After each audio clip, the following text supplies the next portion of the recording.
Hello everyone and welcome to the Local Footy SA Amateur League Division 1 preview show. I'm Kim Morgan, Sports Editor of Messenger Community News, and joining me, as you will every week on the program, is Messenger Sports Amateur League writer Gordon Armstorng. Gordo, how are you? Cheers, Kim. Yeah, pretty well, thanks. Very good. Now, for anyone who didn't catch the show last week, basically this show is going to be a wrap-up of all the Division 1 action from the previous week and then a preview of the matches to come. And joining us for the first time on the show this week is Pete Thatcher of Channel 31 and 5RPH Community Radio fame. Pete, how you going? Thanks, Kim. Yeah, look, thanks for having us. Very happy to be here. Great innovation for the league.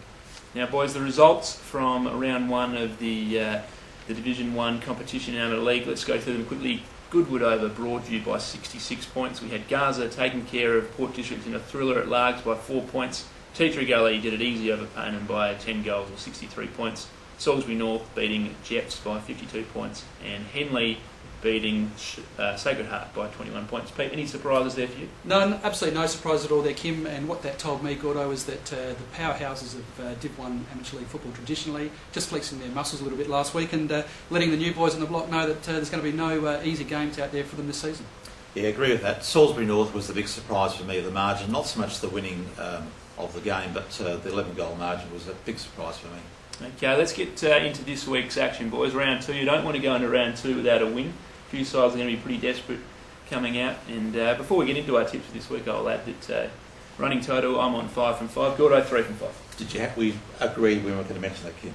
But yes, we also agreed we weren't going to mention that beautiful tie. Thank you very much. We have to get it in there. Thank you, we do. Pete, Salisbury North taking on Broadview at Salisbury North. Salisbury North have to be favourites. Yeah, look, the absolute red-hot favourites, Kim, and I can't see Broadview getting over the top of them, but Scotty Little must get his charges up for at least a much more competitive effort than what they put out last week, and at least show the league that they're there to be taken seriously. Agree, but I'll go with Salisbury North. Obviously, Broadview coming up.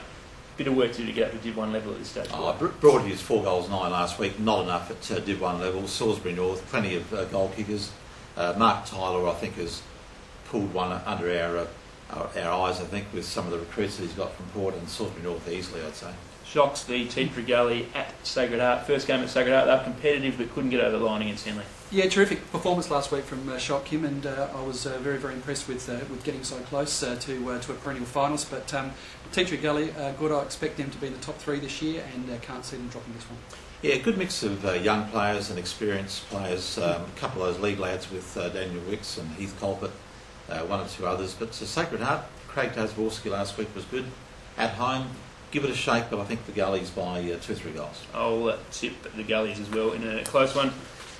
Anyone tip Jeps Cross? Can anyone see them getting over the might of the Goody Saints? Can't see it, Kim, at all. Goodwood Saints started off, they can start off traditionally a little bit slowly and then build to a finals momentum, but I can't see them dropping the Jeps Cross. All the big guns were out there firing. Eric Kells 4 goals, Mark DeMarcy 4 goals last week, and they're just looking really, really good, Nick. And Gordo, new player Matthew Smith, best for him last week.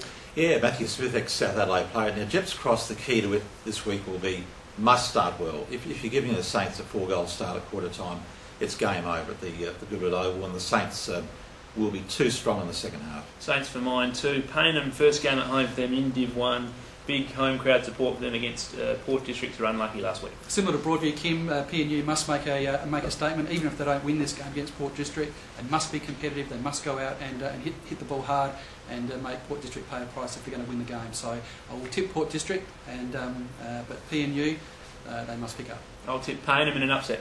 Yeah, PNU for me, the home ground advantage and the home crowd for sure.